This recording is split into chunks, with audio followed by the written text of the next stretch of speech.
রেস্টুরেন্টে খেতে গিয়ে যে আমার এত শরীর খারাপ হয়ে যাবে আর এত টেনশন হয়ে যাবে আমি বুঝতেও পারিনি। হাই এভরিওয়ান, তো বান্ধবী আমাদের ট্রিট দিতে নিয়ে যাচ্ছিল রেস্টুরেন্টে, বাট এতটা লেট করে বের হয়েছিলাম সবাই যে আমার বাড়ি এসে কি হবে সেটা ভেবেই তো হাত পা ঠান্ডা হয়ে যাচ্ছিল। তো দেখো আমরা চলেও এসেছি।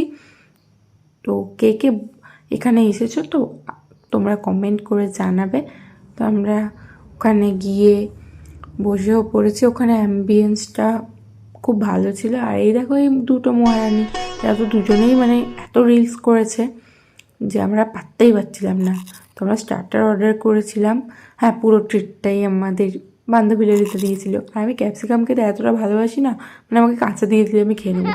তো আমরা সবাই মিলে রাতে ডিনার করছিলাম।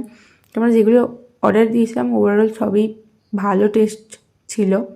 তো ওখান থেকে সবাইকে টাটা বাই বাই বলে চলে আসছিলাম বাড়ি।